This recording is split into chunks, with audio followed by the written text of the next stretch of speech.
El sector de los comercios frente a la crisis económica. Septiembre y octubre. Primer trimestre de 2020. 170 respiradores. Según la reunión quincenal. Y una mejora en el servicio de internet. Con 26%. En una ciudad con más de 750.000 habitantes. Planificar la temporada de verano. Retrocedió a la fase 3. 8% de indigencia.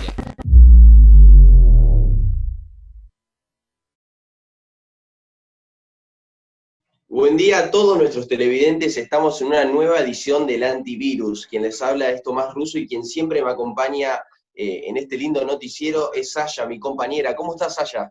Muy buenos días a todos, buen día Tomás, es un placer acompañarte en esta nueva edición del Antivirus con toda la información sobre la pandemia, sobre el COVID-19 y cómo sigue esto de la cuarentena, principalmente dentro de nuestra ciudad.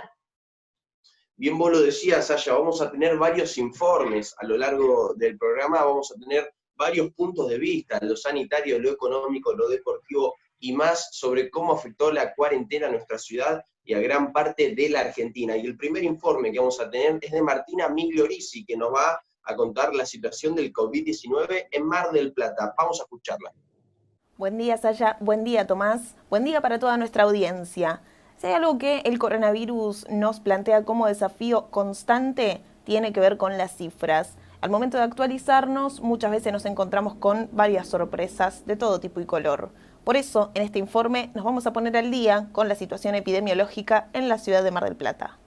La pandemia de coronavirus atraviesa el 2020 con números sorprendentes alrededor del mundo. Argentina atraviesa su 8º mes de confinamiento. En nuestra ciudad, la misma que se permitió soñar con una fase 5 a mediados de julio, los números son contundentes. El último parte de la Secretaría de Salud del municipio confirma otros 294 casos, 233 recuperados y 14 fallecimientos.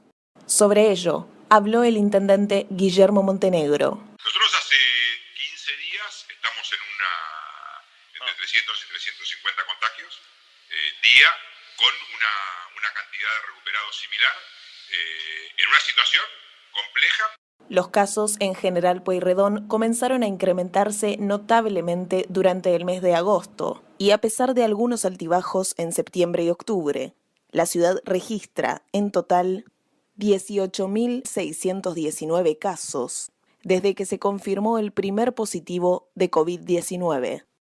En General Pueyrredón, además de haber descartado la posibilidad de realizar hisopados a los turistas, el propio intendente fue quien remarcó la importancia de una temporada que, lejos de las especulaciones, ya es una realidad. Mi mayor responsabilidad tiene que ver con el cuidado de la salud de los marplatenses, ¿no? Y esto me parece que es clave el cumplimiento de los protocolos, teniendo también presente la necesidad de reactivar distintas cuestiones de nuestra economía, ¿no? Pero siendo muy cuidadoso, y por eso la importancia de ir trabajando con los sectores, aclarándole que va a ser, como bien lo decía usted recién, que va a ser una temporada absolutamente diferente a cualquier otra de las que nosotros hemos vivido, pero teniendo en cuenta que es necesario ese cumplimiento de protocolos para que las actividades se puedan llevar adelante, pero también, sobre todo, pensando en la gente de nuestra ciudad que trabaja en esas actividades. Así, Mar del Plata renueva las esperanzas ante una temporada que, como un oasis, encarna un alivio en medio de un contexto desolador. Bueno, ahí escuchábamos toda la información de la mano de Martina Migliorisi y ahora continuamos con la situación del aparato sanitario de la mano de Francisco Fritz. Gracias, Saya, Tomás. Y vamos a ver un informe sobre cómo se preparó el sistema sanitario en la ciudad. La saturación del sistema sanitario es uno de los mayores temores del gobierno tanto nacional, provincial como municipal. En Mar del Plata, para evitar que esto suceda, se creó el hospital modular en el predio del Hospital Internacional, que cuenta con 70 camas, aunque, ante la falta de personal, ha hecho que la utilización de todas se atrasara, haciendo que para septiembre solo estén utilizadas 25 del total. En este sentido, desde la provincia de Buenos Aires anunciaron que incorporaron a 54 residentes a planta permanente, 31 trabajadores ingresarán al materno infantil Don Victorio Tetamanti y 23 al Hospital Internacional General de Agudos, IGA, Dr. Oscar Allende. En total, el gobierno provincial durante la pandemia ya suma 5.890 trabajadores en hospitales públicos en la provincia. Por otro lado, en las clínicas privadas se destinó entre el 50 y el 60% de las camas para casos de COVID-19. Según la secretaria de Salud, Viviana Bernabei, la ciudad ya cuenta con 170 respiradores. Aunque desde el gobierno en ningún momento se refirieron a un colapso del sistema sanitario, las clínicas han hecho varios comunicados alertando que no han tenido más lugar para atender a pacientes. En agosto, la filial local de la Sociedad Argentina de Terapia Intensiva alertó que estaban ocupadas el 85% de las camas y que entre el 12 y el 30% de los profesionales de la salud se contagian, por lo que dejan de trabajar y se reduce la calidad de atención para los pacientes. También ha habido muchas denuncias por parte de personas que han estado horas buscando una cama. Uno de estos casos ocurrió a finales de agosto con una mujer que tenía gastroenteritis y debía ser internada. Los familiares denunciaron que la clínica Porredón no tenía más camas. Lo mismo sucedió en la clínica Belgrano y la 25 de mayo. En cambio, en la clínica Colón y en el hospital internacional le negaron el servicio por la obra social que tenía. Esta mujer terminó falleciendo y es solo uno de los casos entre tantos que ocurren en la ciudad. El 21 de septiembre, en el marco del Día Internacional de la Sanidad, se vivió una manifestación de enfermeros reclamando aumentos salariales, ya que cobran poco más de 30.000 pesos, el reconocimiento de la carrera profesional, la incorporación de recurso humano y el pase a planta permanente. Para esta fecha, ya había 76 profesionales de la salud que fallecieron en ejercicio, aunque la cifra sigue creciendo y en la ciudad hubo más de 200 contagiados en este ámbito. Y ahora es el turno de la voz de Santiago Gregory, que nos trae una temática especial. ¿Cómo está hoy en día la relación entre municipio y provincia, en especial en lo que va desde la cuarentena, estos casi 8 meses cumplidos? Vamos a escuchar el informe tan detalladamente que preparó. Hola Sasha, hola Tomás. Hoy vengo a hablarles un poco sobre la relación entre el municipio y la provincia de Buenos Aires en este contexto de pandemia actual. Desde el inicio de la cuarentena en marzo, Mar del Plata respondió con lo estipulado por el gobierno de la provincia de Buenos Aires en relación al sistema de fase por la emergencia sanitaria a causa de la pandemia, hasta que en el mes de septiembre las autoridades nacionales decidieron que la ciudad retroceda de fase 4 a fase 3 debido a que la tasa de contagios en la ciudad era cada vez aún mayor. La provincia y el municipio empezaron a tener sus diferencias cuando un paciente en grave estado por COVID-19 debió ser trasladado desde el Hospital Internacional de Agudos acá en Mar del Plata hacia una clínica en Capital Federal, lo que causó el enojo del intendente Guillermo Montenegro, quien ante lo sucedido con este paciente desmintió un hipotético colapso en el sistema de salud municipal y la falta de camas de terapia intensiva, y además acusó a la provincia de dar a conocer cifras erróneas en relación a los casos positivos.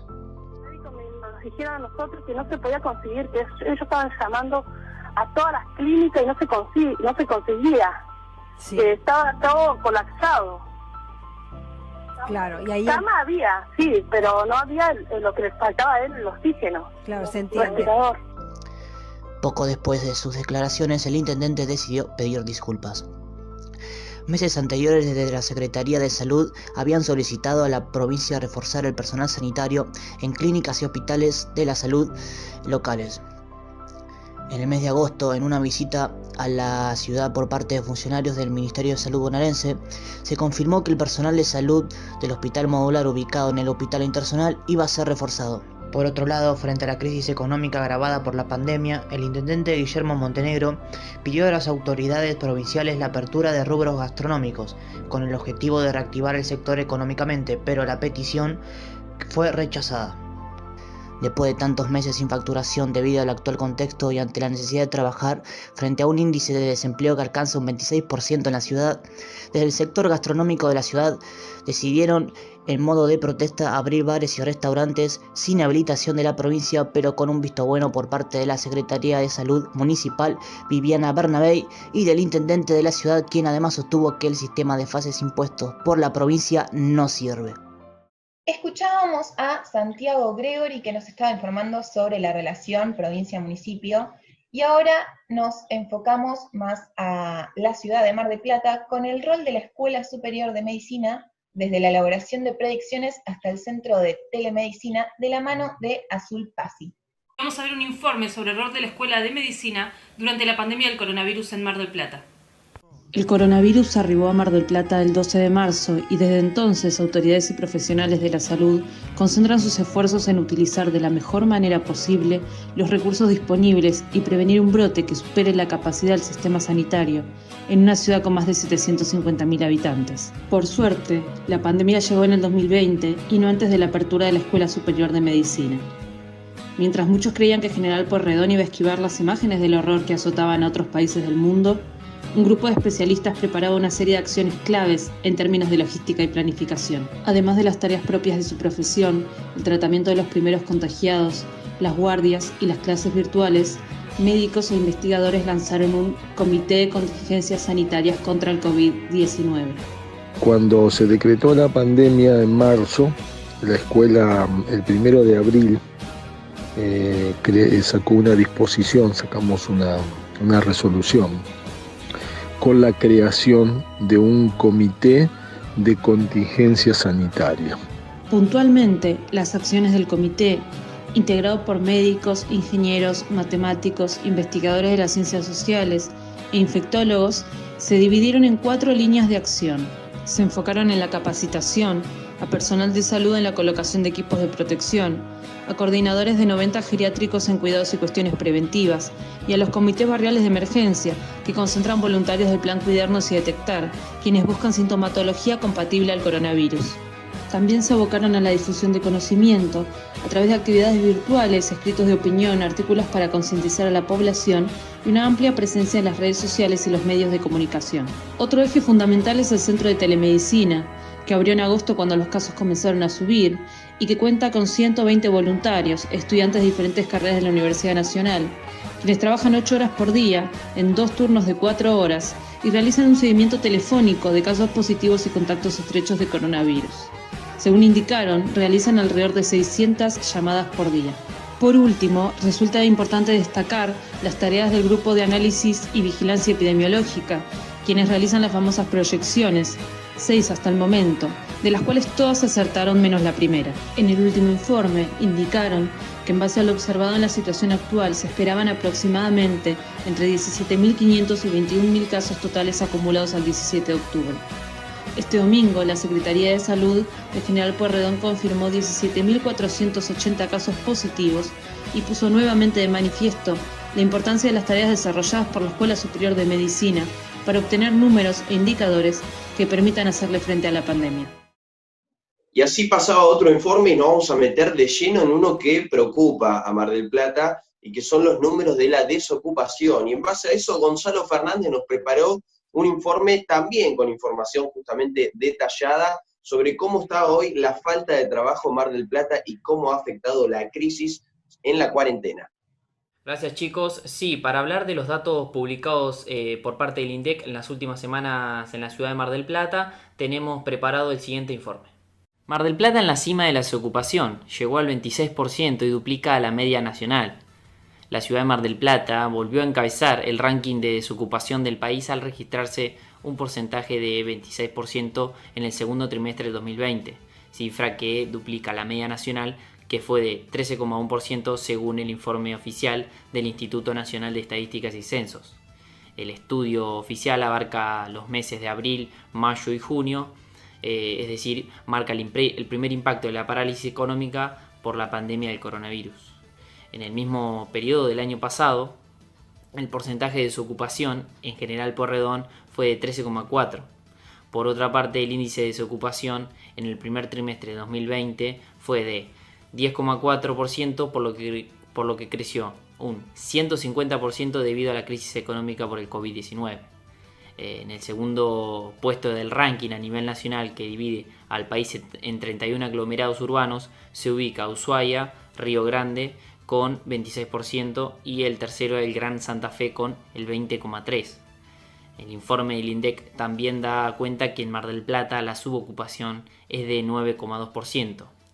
Si vamos al cálculo en miles de personas, la ciudad de Mar del Plata tiene 250.000 personas constituyendo el rango económicamente activo, de las cuales 185.000 están ocupadas y 65.000 desocupadas.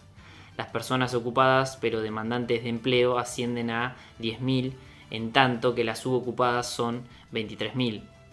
Según la población residentes en Mar del Plata, estos números porcentuales representan que el 28,7% tiene empleo, el 26% permanece desocupado y el 3,9% está ocupada demandante de empleo. La subocupación es del 9,2%, entre los cuales el 31,1% son subocupados demandantes y el 6,1% son subocupados no demandantes de empleo. En base a los números informados por el INDEC, la desocupación del segundo trimestre no resultó mayor debido a que menos gente salió a buscar trabajo en menos de las restricciones fijadas para la circulación por el coronavirus. Esto último se refleja en la tasa de actividad, calculada como porcentaje de personas en condiciones de trabajar sobre el total de población, que en Mar del Plata bajó al 38,8% en el segundo trimestre frente al 48,8% del periodo anterior. Relacionado al informe de desocupación que acabamos de escuchar, nos enfocamos a el impacto que tuvo el comercio online con esta cuarentena, ya que muchos locales se mantienen cerrados. Este informe lo presenta Nicolás Alonso.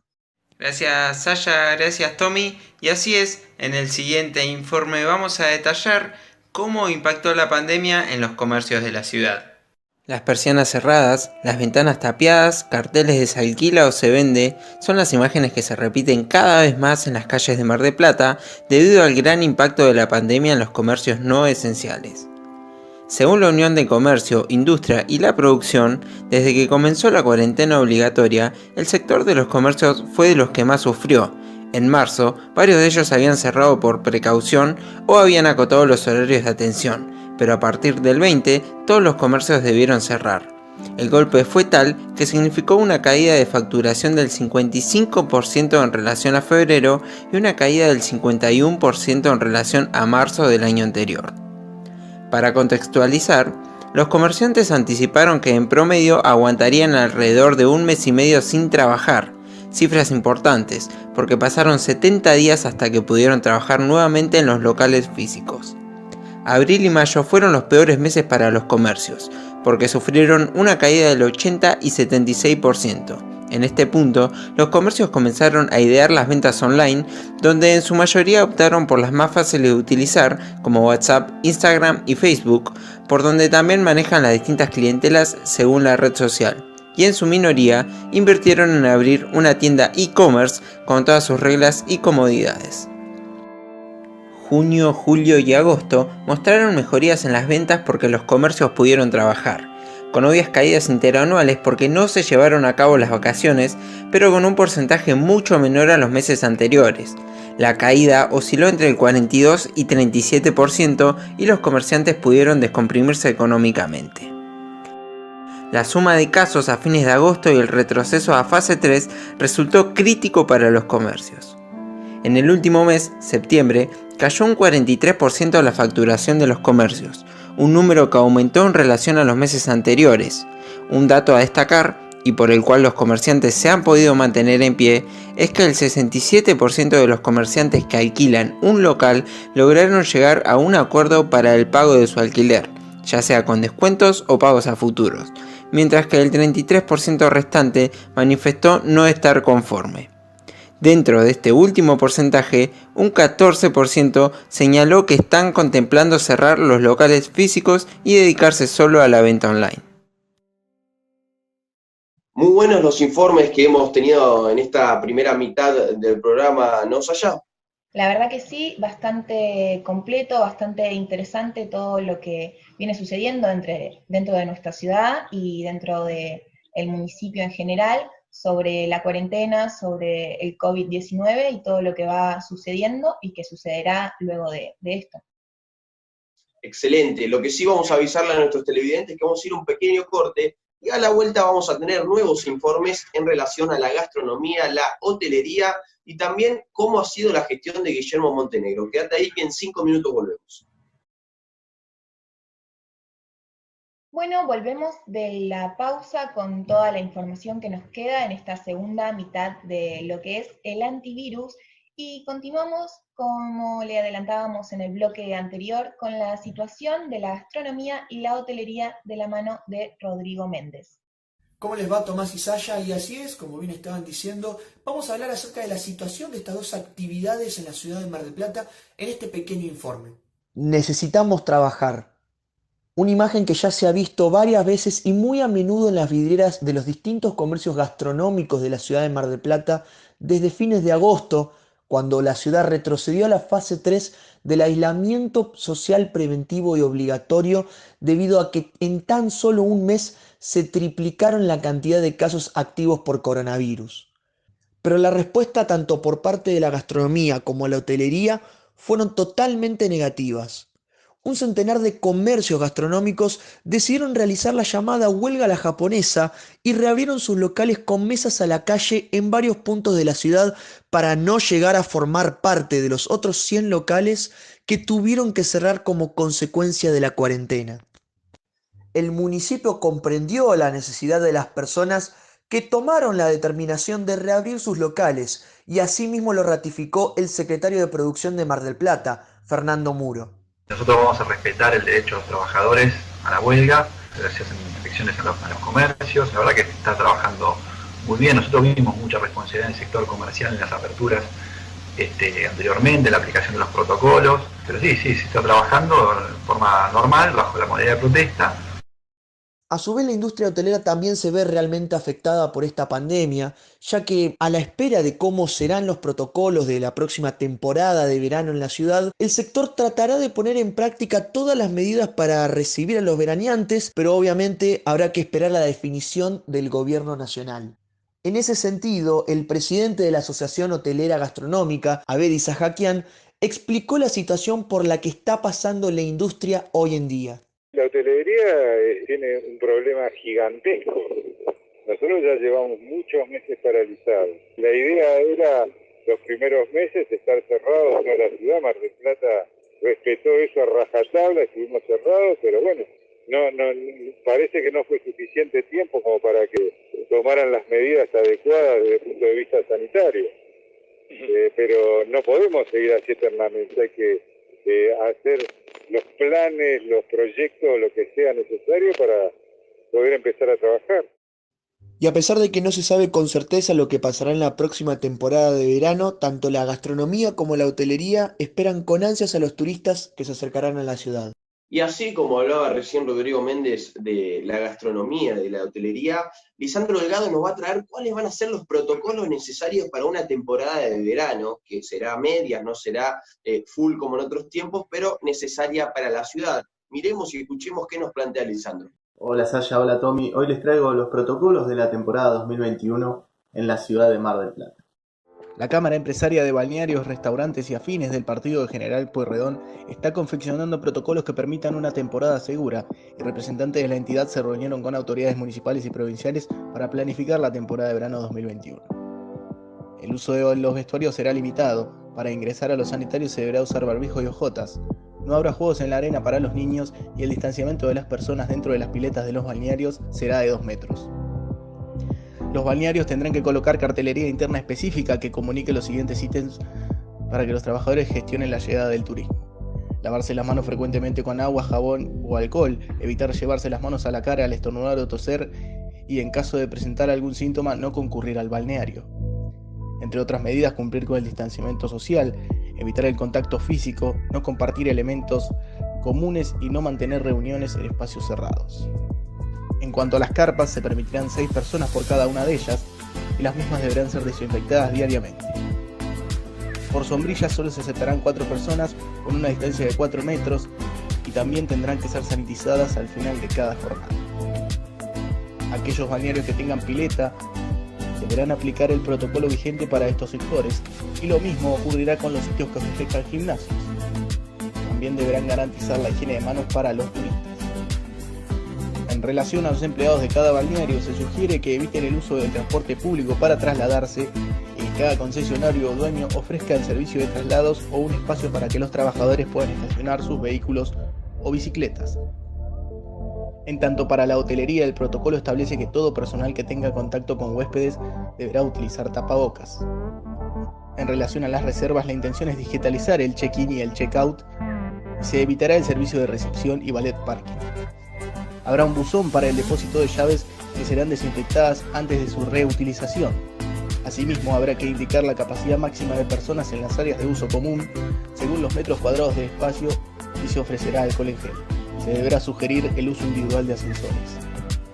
Cabe aclarar que el ministro de Salud bonaerense, Daniel Goyan, dijo que se está trabajando en protocolos y proyectando cuáles pueden ser los escenarios posibles. Y sugirió además la posibilidad de poner en marcha un turismo local o regional para afrontar la temporada 2021.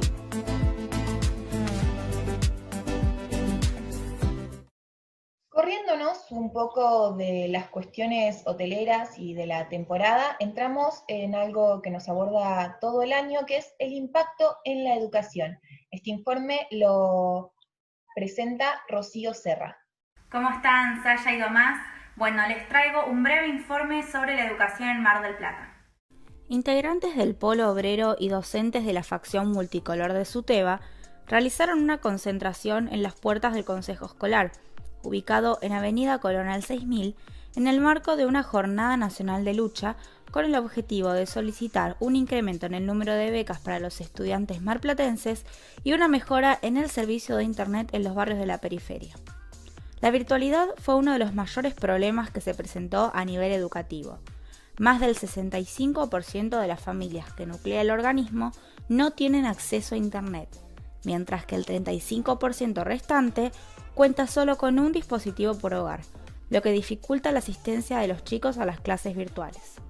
Sobre esto se refirió Walter Orozco, referente del Polo Obrero, que consideró que es inaudito que en Mar del Plata el porcentaje de deserción en los diferentes niveles educativos supere el 40%.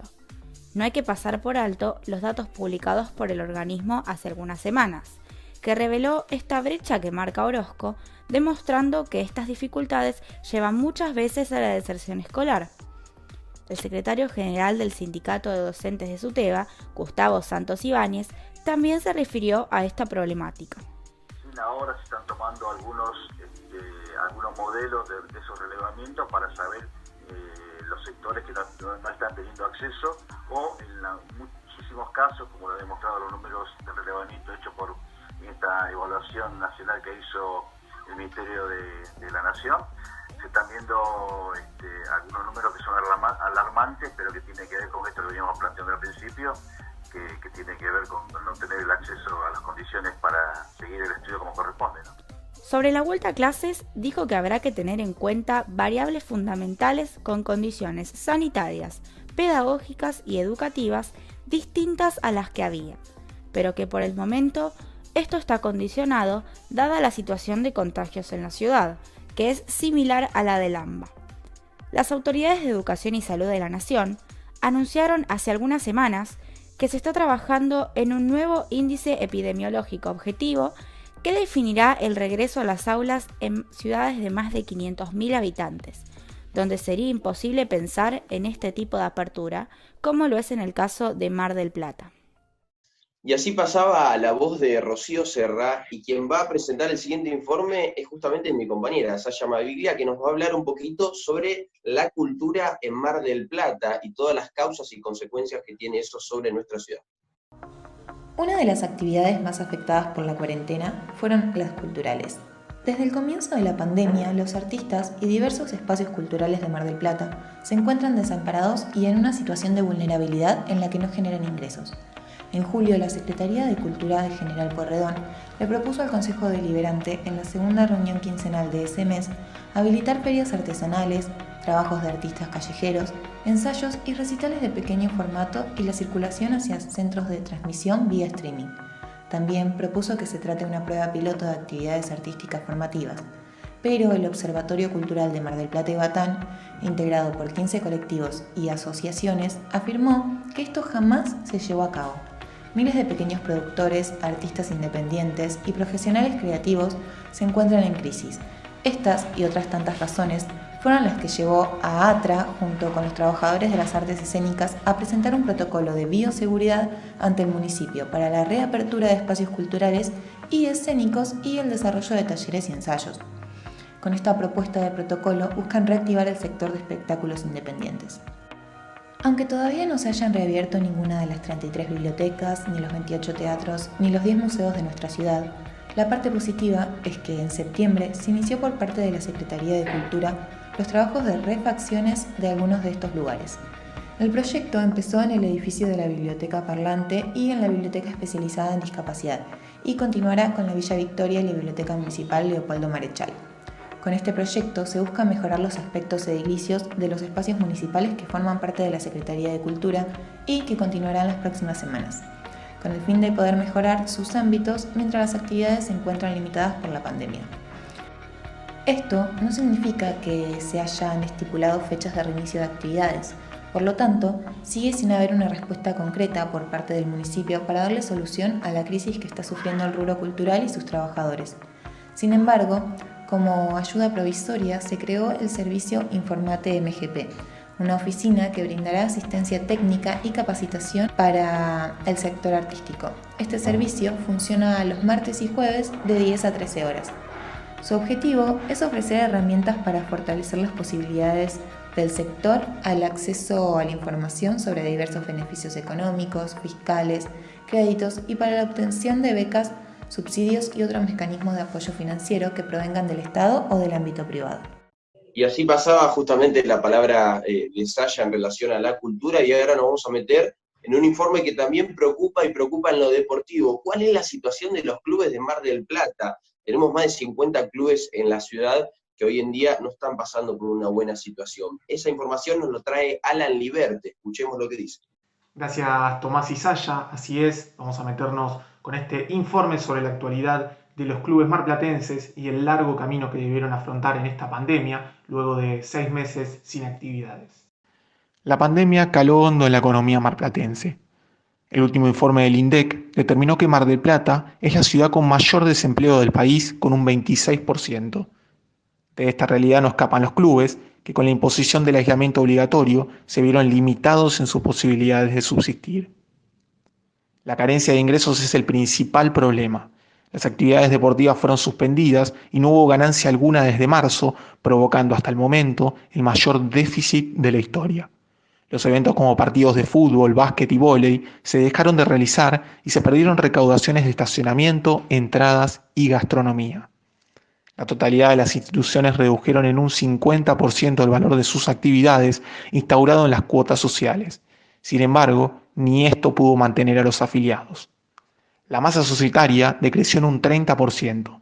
Partiendo desde este porcentaje, de los que aún siguen ligados a los clubes, tan solo entre un 10 y un 20% continúan abonando los pagos mensuales. Esta merma significó el golpe más fuerte para aquellos que dependen exclusivamente de los pagos de cuotas para mantener su economía. Alberverás es un ejemplo, ya que solamente cobra 200 pesos a cada chico ligado a su institución, pero la llegada de la pandemia significó el paro total de sus ganancias. Los subsidios llegaron para paliar los baches económicos. En mayo, el ENDER otorgó una ayuda de 40.000 pesos a 50 clubes marplatenses que se pagó en 2 instancias y por única vez. La asistencia de emergencia al trabajo y la producción, brindada por el Gobierno Nacional, se otorga desde el mes de abril y alcanza para solventar los gastos fijos de las estructuras y el 50% del sueldo de empleados. En cuanto a la otra mitad, se registra un atraso general de 2 a 4 meses en trabajadores de las plantas laborales y profesores. Tan solo un puñado de instituciones cumplieron, hasta el momento, con el 100%. Entre ellas está Alvarado, que pudo mantenerse gracias a los aportes del bolsillo dirigencial y de AFA, y Once Unidos, que desde un primer momento redujo al mínimo el mantenimiento de sus 2 predios y les pagó en tiempo y forma a sus empleados. La reactivación del circuito económico parece muy lejana. En el último mes se retomaron los entrenamientos de patín artístico, vóley y básquet en espacios al aire libre y bajo un estricto protocolo higiénico y de distanciamiento. Hasta el momento no hay ninguna iniciativa para la vuelta de la actividad oficial por parte del municipio. El fútbol, por su parte, todavía no tiene fecha de regreso tras la suspensión definitiva del torneo local en agosto a raíz del retroceso a la fase 3 de la cuarentena. Ahora le cambiamos un poco la carátula al programa y nos enfocamos en una cuestión más de opinión y entramos en un informe de nuestro compañero Tomás Russo que nos trae todas las cuestiones de la gestión de nuestro intendente Guillermo Montenegro. Con ustedes, las 6 claves para analizar la gestión de Guillermo Montenegro en la pandemia. Los 6 datos que vamos a analizar serán economía, salud, comunicación, seguridad, política, o mejor dicho, relaciones políticas a nivel local y relaciones políticas a nivel provincial y nacional. Yendo para el primer punto, la economía. Los datos que abundan son un 38,9% de pobreza, 26% de desocupación, 8% de indigencia. Hubieron medidas muy buenas, como por ejemplo una disminución en el cobro de las tasas temporalmente, construcciones de la obra pública por una reactivación de la misma, aunque algunas medidas polémicas, como la construcción del puente en Plaza España, donde algunos consideran como totalmente innecesario. También la baja de sueldos al 15%. De igual manera, la economía no estaría encontrando el rumbo necesario para la ciudad. 5 puntos. Salud. Tenemos 85% de las camas de unidad de terapia intensiva en uso. Tenemos 14.000 contagios, 491 fallecidos y más de 11.000 recuperados. Se hicieron cosas muy buenas como la construcción de hospitales modulares, pero también se recortaron horarios de atención a salitas. Hubo 4 meses sin coronavirus, pero luego un rebrote muy fuerte, y no se citó a psiquiatras ni psicólogos para que estén en la mesa chica de la gestión municipal. 5 puntos ahí también en la gestión de salud. En cuanto a política, una buena gestión con provincia y nación. Por ejemplo, Guillermo Montenegro participó del plan del turismo que lanzó Axel Kicillof, estuvo en charlas con Alberto Fernández, recorrió Mar del Plata con Fernanda Rabert. Este sí es uno de los puntos más importantes y mejores, podríamos decir, de Montenegro en Mar del Plata. 9 puntos para él. Después, política a nivel local. Hubo mesas de diálogo durante los primeros meses con la oposición. Se incorporaron figuras disidentes al gobierno, ambos hermanos Bonifati, parte del radicalismo disidente. 8 puntos para Guillermo Montenegro acá. Comunicación, una de las grandes fallas del macrismo a la hora de gobernar. No fue muy buena, no es muy buena actualmente. Una poca campaña de concientización. Incluso se ha filtrado un audio de Guillermo Montenegro, que algunos dicen que fue coachado, donde incluso putea, por decirlo de una manera, lanza insultos al aire, por decirlo en términos más formales. 4 puntos para ahí. Luego, la seguridad. Se hicieron buenas gestiones, como por ejemplo un refuerzo de la seguridad del complejo de Lemder, pero hay más robos y hay más hechos delictivos en la ciudad, e incluso más las declaraciones de quien es el secretario de seguridad, de apellido Oroquieta. 4 puntos aquí para esta gestión. Resumidamente, la salud cuenta con avances pero muchos baches. La economía no se le agarra la mano en la gestión de Guillermo Montenegro. Una muy buena política de relación interior y exterior, una comunicación regular y una inseguridad descontrolada. Bueno, esta fue la opinión de mi compañero Tomás Russo sobre la gestión de nuestro intendente Guillermo Montenegro. Y con este informe nos despedimos de una nueva edición de El Antivirus.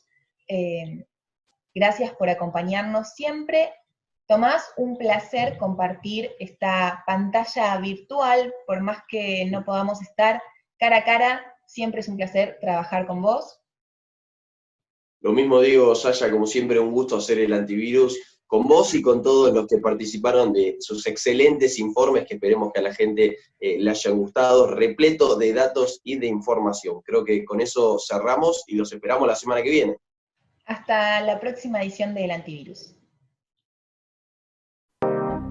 El sector de los comercios frente a la crisis económica Septiembre y octubre. Primer trimestre de 2020. 170 respiradores. Segunda reunión quincenal. Y una mejora en el servicio de internet. Un 26%. En una ciudad con más de 750.000 habitantes. Planificar la temporada de verano. Retrocedió la fase 3. 8% de indigencia.